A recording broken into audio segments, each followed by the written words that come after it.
Welcome, everybody, to Tom and James. It is Friday, June 19th, and we are ready to go. James, things I'd like to say that are amazing and exciting, but quite frankly, some things are very troubling. And I want to ask you about a couple of different things today. One of them is Book of Daniel and also Book of Revelation. Both give us an indication that there is going to be a new world order that's going to come in the last days. It's going to be crushing. It's going to be devastating. It's going to be controlling. It's going to have all of your information within it. And then it's globalism.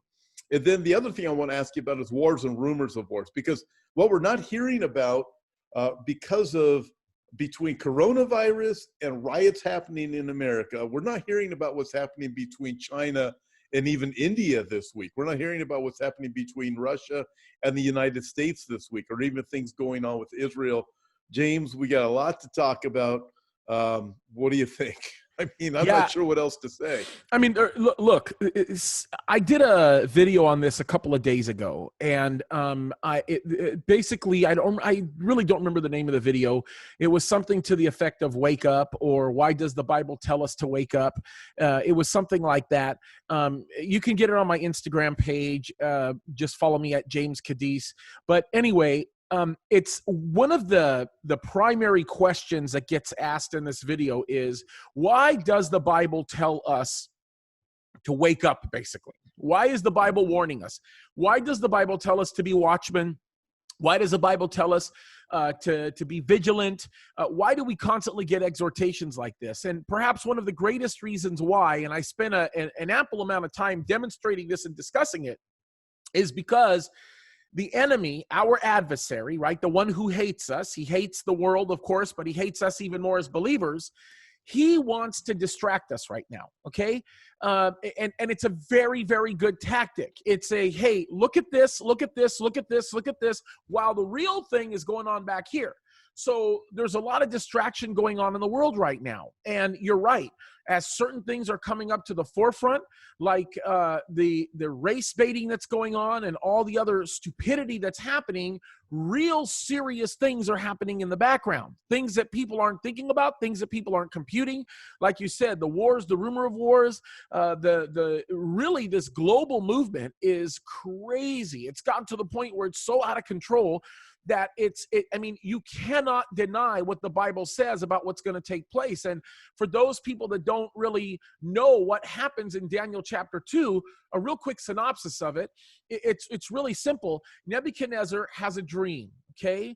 And in this dream, uniquely enough, he is so skeptical about who may interpret it and who's going to do it correctly that he actually goes to people and he says, hey, listen, tell me what my dream is and then interpret it for me, right? Now, it could be that he really did forget it. I don't know. But anyway, he gets the interpretation. He gets told the dream. He gets the interpretation of the dream by Daniel, of course. And the meaning of the dream, the summary of the dream, it starts off with this head of gold. And the head of gold, of course, is Babylon, the Babylonian Empire. That's Nebuchadnezzar. Then it goes to, we'll just go over the interpretation because we don't have a lot of time to make all the commentary on the different types of metals and so on and so forth. But it basically transitions from the Babylonian Empire to the Medo-Persian Empire. Once the Medo-Persian Empire is defeated, then the Grecian Empire comes into play. Then when the Grecian Empire gets defeated, it'll be defeated by the Roman Empire. But then there's another empire that's discussed, and it's really what we understand to be the revived Roman Empire. It's an empire that we have not seen yet. It's going to be manifested. And it's interesting because when you look at the metals, you know, you take a look at the different metals in the statue, as you go further down, that means the later and later empires, the metals become less malleable. So that means they're harder and they have more of a crushing power, right? And so when we get to this 10-nation sort of a revived Roman Empire, notice that the feet are made with iron mixed with clay, which basically is not as the other metals were.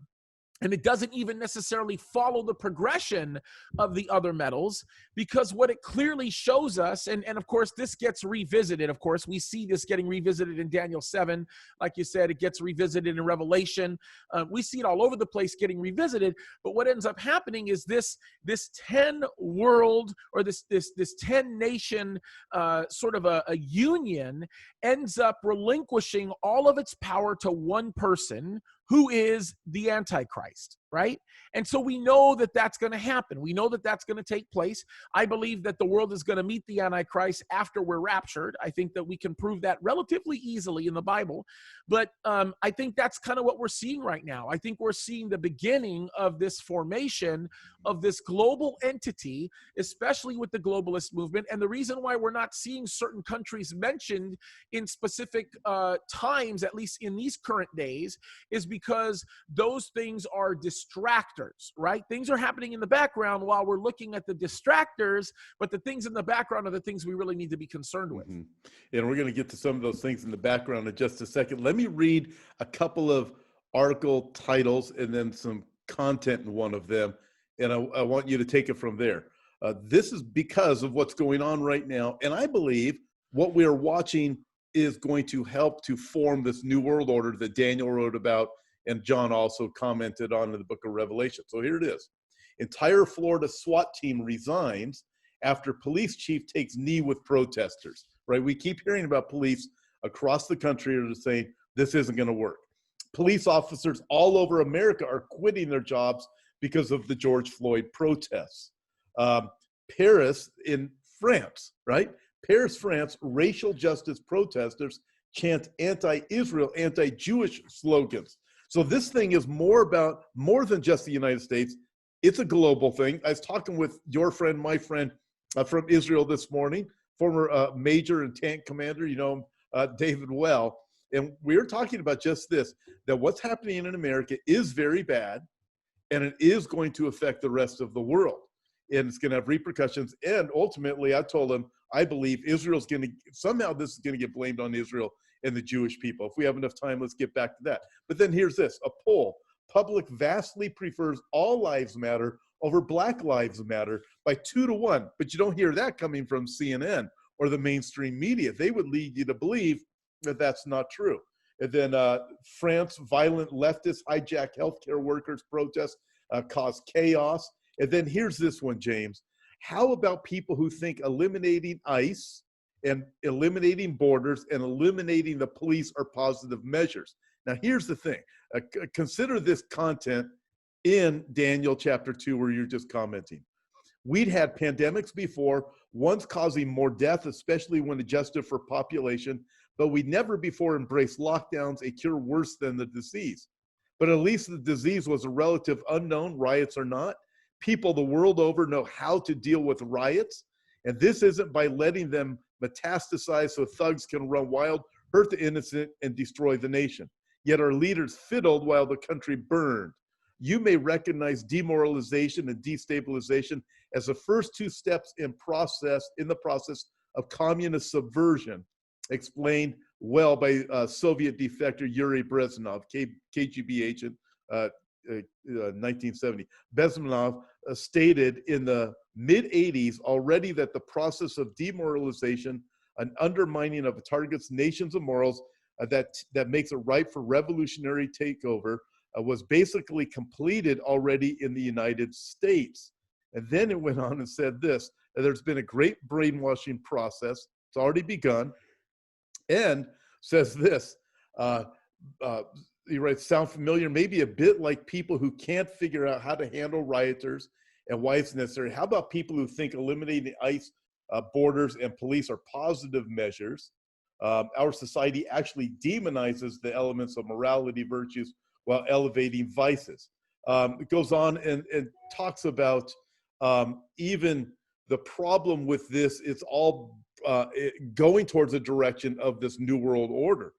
This is another article that comes from Tyler Durden, and he talks about this. He says, the corporate entity known as mainstream media is literally the propaganda arm for the military-industrial complex, so they will not expose lies the lies that lead us into devastating wars, devastating and costly wars that we cannot afford. So you can't trust CNN. If there's anything that we've learned from history, is that we do not learn from history. That's right. And CNN has been called the so-called authoritative source of news, has consistently lied to us as they push their agendas and promoted banker wars. You cannot trust them. You can't trust lamestream media, fake stream media. We know that they have an agenda. We know that they cherry pick facts, and we know that they lay down heavy deception. They're here, this is what you said, to distract, deceive, and divide the masses. And so when you look at it, you look at the communist playbook, and you start looking at what's going on in America, and it appears to me that's exactly what is taking place. We are intentionally being lied to, and people are believing all of these lies. And so we're distracted from, it's like a magician, it strikes me, James. We have, the magician says, look at my hand over here while they're doing the trick over here, Right. the thing over here. So you don't see what's really going on. That's what's happening. We have riots and lockdowns, and they're purposely intended because this new world order is being shaped. Am I boring you again? Oh, here we go again with making fun of me with I just the yawns. no, I just noticed when I was reading, this is you were so like crazy. This is so crazy. So Tommy's messing with me, folks. Tell him why you're messing with me, Tom. Why don't you tell him? Why don't you go ahead? I can't remember why I'm messing. You can't remember it? I'm not. I'm too tired. He's messing with me because some of our wonderful friends that watch us in the comments find the most wonderful things to beat us up over. And so I've been beat up over a lot of things. James is fat, James this, James that. We've talked about all those things. But the new one was, why are you yawning? And why are you looking down at your cell phone? I think the last time when I did that, it was because I was going on about an hour and a half of sleep and looking down at my cell phone, reading the article with you that you were reading. Which is pretty funny. But anyway, so Tommy's just jumping on the bandwagon right now just to be really funny. I have to. I'm sorry. I just got that. I got that in me. But and I always get you when it has been a rather long week. So, but I'm looking at this and the distractions. These distractions to me seem that is what they are. They're major. Why in the name of anything is the whole world going into this crazy lockdown and riots? Yeah. So look, first of all, let's just make things clear here. Black Lives Matter is a wicked organization. Okay. I have a significantly difficult time with anybody who's a believer or anybody who's in ministry putting up a Black Lives Matter hashtag or putting up one of those black squares, for the Blackout Tuesday and all that kind of stuff. Because here's the reality of it. You are deeply falling into the trap and into the pit that is essentially being created by the enemy here. If you knew the beginnings of Black Lives Matter, if anybody knew how wicked that organization was, they would not follow that organization. If you come to me and you say, well, James, I don't believe in the Black Lives Matter organization. I just believe that Black Lives Matter, period. Okay, find a different way to say it, right? Not only find a different way to say it, because when you stop to look at what they stand for is wickedness. What they stand for is this new world order. What they stand for is, listen to this. Last year, or within a year's time, $185 million have come in to Black Lives Matter straight through to the Democratic Party, right? The Democratic Party stands for pure evil. If Black lives really mattered, why would you place all kinds of emphasis on the fact that 9 unarmed black men last year were killed by police officers, 9, while 19 unarmed white men were? Now forget that statistic. Here are the ones you really want to pay attention to. What about the fact that 8,000 black people were murdered last year? Okay, 7,800 of which, almost 7,800 of which were murdered by 6% of the population. You know who that is? Black men. Black men. And think about that for a minute. How about this? This is the worst one. How about since 1971? That's right, since 1971. Let's not talk about before that time, because before that time, you'll greatly contribute to the numbers. We just can't possibly even begin to quantify it because of Roe versus Wade. Before that time, we just really don't know. But since 1971, 18 million black lives were snuffed out through abortion. How about right now in the state of New York, there are more black babies being aborted than there are being born. If you cared about black lives, you would take a stand on those issues. Instead, you're being distracted. Any people who are capitulating to this, they're being distracted. They're rioting in the streets. They're destroying their own communities owned by black business owners. Many of these communities, by the way, that are being destroyed, black mayors, black city council members, mostly black police officers, black everything. And yet they are falling to and capitulating to the lie that says this is everything about race. It isn't. This is a grand, massive plan by the enemy to get our minds off of the fact that we are in the last days, that the nations are beginning to assemble, that they're gathering, that the things that we read about in Daniel, in Revelation, in Isaiah, in Ezekiel, in the minor prophets, in the Psalms for that matter, everywhere we go in the Bible, we are seeing literally Bible prophecy come to life, and pastors spend more time talking about Black Lives Matter than they're saying time to look for Christ because he's about to meet us in the clouds. Yeah, I think we've gotten way off base. This is something, a couple things I've noticed, James, is Christians who have an understanding of Bible prophecy and would consider it seem to be looking at all the events that are happening right now completely different and not knocked off by every emotional whim at this. And I'm also noticing this. It is only the blue states that have the lockdowns. It's right. only in the blue states that you Correct. are having these riots. So it shows me, look, there's something very nefarious that is happening here. It's very bad. And then this is reported on Thursday, coming out of the Los Angeles Times. Californians must wear face masks in public under coronavirus order issued by Governor Newsom. So this is an order for all of California at a time when you and I both know, we live in California, that the numbers are coming down. The coronavirus never really affected California, hardly at all. That's right. And yet now they keep saying the numbers are going up. Listen, they're not going up, or you can fudge numbers to make them work. But this is about control and about controlling the masses. And it falls into the socialistic communist playbook. But again, it's only in certain states. Why is it that this epidemic doesn't cross state lines? Why is it that the riots are only happening in certain places? Because it's there where the mayors and the governors don't just allow them, they even promote them and encourage them. So this is about, I do believe we are in the last days, and the people are paying attention. If pastors would pay attention. Right. Now, Yeah, well, I didn't even think we'd be here right now. Pastors were actually paying attention to the truth. But so many pastors have gotten distracted from the truth of the gospel. They've already rejected the entire Old Testament, so many of them have in America, and they don't want to teach on the prophecies regarding the second coming of Christ.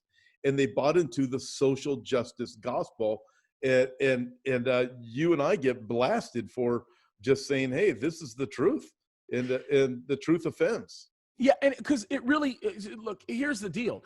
It's not about social justice. See, everybody thinks it is. Social justice is the mechanism that's being utilized right now by the enemy in order to create the condition that's being created right now. These people don't give a rip about Black lives. They could care less. Black lives don't matter to them. Black lives are superfluous to them. This has nothing to do with social justice. And the problem is guys in the ministry or people that are serving in their churches, or Christians for that matter, they continue to capitulate to the ridiculous idea that it really is about this, when in reality what it is really about is a grand master plan by the enemy to take our focus away from that which is important, right? This is why the Bible continues to tell us to keep our eyes on Jesus, to keep looking for him. Listen, even in our own prophecy world, there's a lot of people that they oftentimes will ask me more questions about the Antichrist than anybody else. You do a video on Jesus, let's just say it's something about Christ that you want to discuss. Let's talk about these characteristics of Christ, and you'll get a lot of people watching. Of course you will, right? But when you do a video on the Antichrist, oh my goodness, you'll get 10 times as many views. Why is it? because people are looking for the Antichrist when they really need to be looking for the Christ, and not that we don't talk about these things, not that we don't make ourselves aware of these things. The Bible says, I will have you not be ignorant, brethren. I would have that you not be ignorant. So the Lord makes it very clear that he wants us to know about these things, to understand these things, but we cannot take our eyes off the focus, and the focus is Christ. The focus is his imminent return. The focus is the literal fact that we are in the last days, and we need to let people know that we're in the last days. You talk about this new world order. My goodness, there is evidence after evidence after evidence after evidence that we're in it. Yeah. So you look at this, James. We're told not to be ignorant repeatedly. Jesus told us to watch and be ready. We have watchmen in the Old Testament, over 800 signs regarding the second coming of Christ. God gave us those signs not because they point to the Antichrist. The Antichrist is another one of those signs. Right, exactly. The Antichrist himself is a judgment, but those all point to Jesus is coming again. And what happened when Jesus came the first time, it was the religious leaders that he faulted in Matthew chapter 16, where he said, hey, you can see that the sky is red, and you can tell if it's going to be stormy or if it's going to be clear sky. He goes, you know the prophecies, but you choose to ignore them. That's right. The prophecies told you that I would be here, and you knew those things, but you ignored them. When Jesus was born, the wise men, after he's born, they come from the east. They come to Jerusalem, and Herod asks, "Well, where is the king? Where's the king of the Jews? Where's this Messiah? Where's he been born?" Or the wise men want to know, so they seek out the answer. Herod wants to know. They seek the answer. They get it from the religious leaders. The religious leaders knew that the Messiah was to be born in Bethlehem. They still didn't care. That's what's happening with religious leaders now. The Messiah is coming again. We don't really care. Yeah, I've heard about. Ignore those Bible prophecies. They're not important. That's are, right. And that's why we're talking about these things. People need to wake up. And when it comes to this subject of the New World Order, listen, it's very clear. There's going to be 10 nations that are going to lead this thing. 10 kings. In fact, Revelation chapter 17 says, verse 12, the 10 horns which you saw, John, are 10 kings who have received no kingdom as yet, but they received authority for 1 hour as kings with the beast. There's going to be these leaders. There's going to be a new world order. So when we watch what's happening, we can see a great distraction going on. We can tell how this whole thing is being shaped up. We know it's a globalist system. So we're able to look at this and go, hey, world, wake up. You better pay attention to what in the world is really going on. So we have these things going on, and we can tell what's shaping, but at the same time, James, we have wars and rumors of wars. Listen to this. U.S. fighter jets intercept 8 Russian warplanes near Alaska for the 4th time in 1 week. Wow. So you hear that. There's this. Wow. North Korea to mass troops near the border and slams mongrel dog South Korea after blowing up embassy building. I saw that. Right? Yeah. Here's another one. Over 60 soldiers are killed in battle waged between China and India. James, I don't, so Jesus said another sign would be there will be wars and rumors of wars. These things are escalating. All of these things that I just read have the potential to turn into something massive. That doesn't even include what's going on with Israel and the nations surrounding Israel, although right now they're working more friendly than normal. But still, you go, wow, because China, here's the other thing I have with China. I look at coronavirus. I look at our reaction to everything. You look at the tariffs that Trump did, and you got to wonder if there's a lot more to this than what's meeting our eyes. And if we really are in some type of war already with China, at least a Cold War, and it's a pretty strong one at that. Oh, there's no doubt. Listen, that's exactly what's going on. I don't think it's a coincidence, and we talked about this well before this coronavirus nonsense really got out of hand. We talked about this before the actual lockdowns took place, and I really believe that there's an economic principle that was involved here initially, and that is the fact that our president kicked China in the rear with the economic deal. We know that. Look, that's not a surprise. And China basically, I think, allowed this coronavirus to happen the way that it did and propagated it in an attempt to destroy the U.S. economy. Now, what's interesting is they failed, and they failed at that miserably, and they're going to fail at that miserably. But what it does do, what makes it significant with respect to Bible prophecy is now, like you said, now China and the United States are going to be in a Cold War for a very, very long time. They are not going to be focusing their efforts on the areas and in the areas that they traditionally work on or occupy themselves with. That's going to be out of the picture for a long time because there's going to be a solid war. Now, as long as the president is in office, I think China's going to lose that war. They're going to keep losing every single time. You get Sleepy Joe in the picture, you're going to have a real problem. He won't even remember China's name. So, putting that aside, we'll just leave that be. But either way, the United States of America is going to be preoccupied with China in this. And that's going to be a great contributor to the fact, I think, that China and the United States aren't mentioned in Bible prophecy. And there are some people who say, well, China is mentioned in Bible prophecy because of the 200 million man army. Baloney. I think sometimes you just got to take the Bible literally. You take it literally, you don't get China anywhere in it. These are creatures. These are not, actual. It's not an actual army, but that's a whole other point. What I am trying to say with all of this is to understand that the significance that all of this has as it relates to Bible prophecy is the world is literally going to hell in a handbasket. And that's the thing. It's like people are not really counting that. They're not really considering it because they're being so distracted by this that they're not paying attention to this. And that's the real issue. This is the real issue. The things that we're seeing here are the Matthew 24 signs, right? These are the things that we're seeing. And so we know what waits for us around the corner. Yeah, let me read those Matthew 24 signs, just because they're so, you look at him and go, oh my. Jesus said, take heed that no one deceives you. For many will come in my name saying, I am the Christ, and will deceive many. Do we have deception? Even coming in the name of Jesus. This is what's happening right now with the so-called social gospel. It's a different gospel. They are coming, the social gospel is coming in the name of Christ saying, follow me. This is mass deception in that regard. Then he goes on and says, you'll hear of wars and rumors of wars. See that you're not troubled. For nation will rise against nation and kingdom against kingdom. And there will be famines, pestilence, earthquakes in various places. You look at this, you go, wait a minute.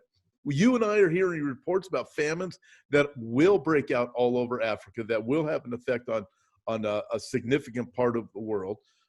Pestilence is obviously, we're hearing about the resurgence of COVID. Personally, I think it's a lie, and it's another distraction. And then we have nation against nation. Ethnos is the Greek word. It is people group, ethnic. So we look at what's going on right now, James, in the cities, the major cities, the big cities in America, and obviously France too, and some other places. We have riots, we have vigilantism, we have cops that, listen, more and more police officers are going to quit. I'm absolutely convinced of it. Like you said earlier, what police officer would even want to serve right now, knowing that if you pull over a bad guy and anything, you could be charged with a crime just for pulling him over. Let me get this straight. You pull him over, you try to reason with him for 20 plus minutes, okay? You think you're going to get somewhere. You actually do a field sobriety test. He blows way past the legal limit, right? And then when it's time to put handcuffs on him, he wrestles you. He attempts to grab your gun. Instead, he ends up grabbing your taser. He runs away, and in running away, he turns around, fires the taser at you, and you defend yourself by taking his life. Yeah. Now you're the one that goes to jail? Yeah. Really? Yeah. Who would want to be a police officer in this environment? Yeah, you look at that and you just think, man, this is an awful day where we have arrived in America.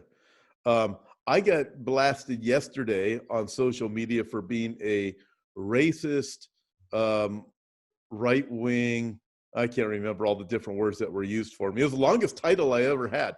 And the reason why is because I said we should be protesting pedophilia and child trafficking.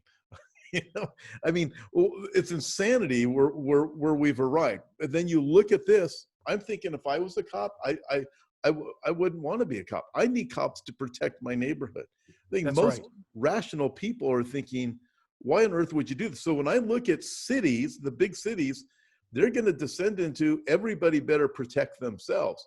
That's right. That's why gun sales are off the charts right now. That's right. People are buying them, and people are going to be fleeing out of these big cities. And I don't blame them.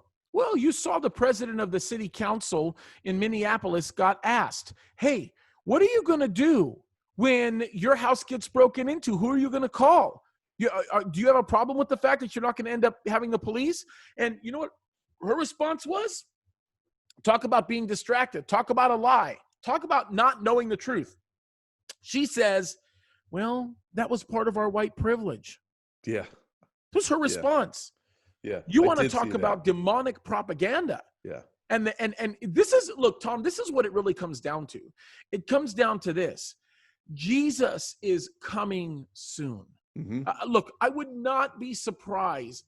There is nothing that has to happen in the Bible in order for the rapture to take place. And I am convinced more than ever now that Christ is literally around the corner. So the call that we need to bring out to all people are two things. Number one, watch out, right? Be awake. Pay attention to the things around you. Read your word. Know what the Bible says about these things and learn how to connect the dots for today. The second thing that I would say is be on the lookout for Christ. You know, he's our hope. He's the only one we can find hope in. If it wasn't for Christ, I would want to hang myself. If you really think about it, I mean, who would want to live in a world like this? But I'm excited as the days go by. I get more and more and more excited to live in these days because I know I'm living in biblical days and I know that Christ's return is around the corner. So I have hope like nobody has. And I think that's the thing that we've just got to remember, that we put our hope in Christ. If we become social justice warriors, if we begin to take a stand for things that really truly are nefarious causes, even though we think we're doing good, we don't do any good. Mm-hmm. What we need to do is say, Jesus is coming soon. Look around. All of this is evidence. He's coming. Yeah. And it's time to start living for him.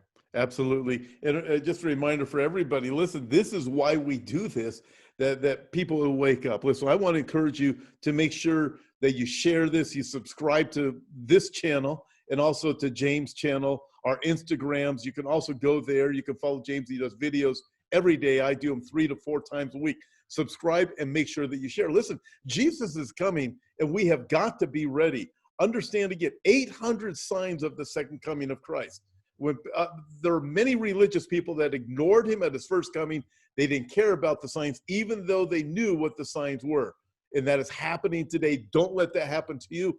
Don't let that happen to your friends. We need to be ready. It's obvious what's happening. I'm going to tell you this, apart from an awakening, James, would you say apart from a great worldwide awakening, this is not going to go better. It's all going this way. Yes, correct. And it is not pleasant. Listen, these government these people in government power positions right now that are controlling things, let me tell you, they're not going to let that control go. They're like dictators, even in America, and they are going to control everything they can. That's why you're seeing certain states locked down and other states are not. We are watching it happen.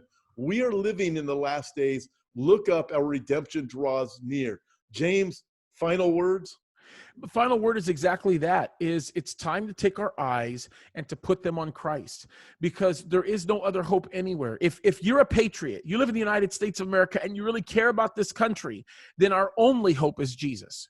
Our only hope is to see a spiritual awakening that's so radical, right, that the church will be just blown away, that the church will grow substantially, and Lord willing, that when the rapture takes place, the United States becomes insignificant because most of the population was raptured. That's my prayer. But we got to do it fast. Amen. Because I don't think we have too much time left. I think Christ is coming back any moment now, any second. And we just got to remember that. Amen. Totally agree with you, James. Until next time, listen, God bless.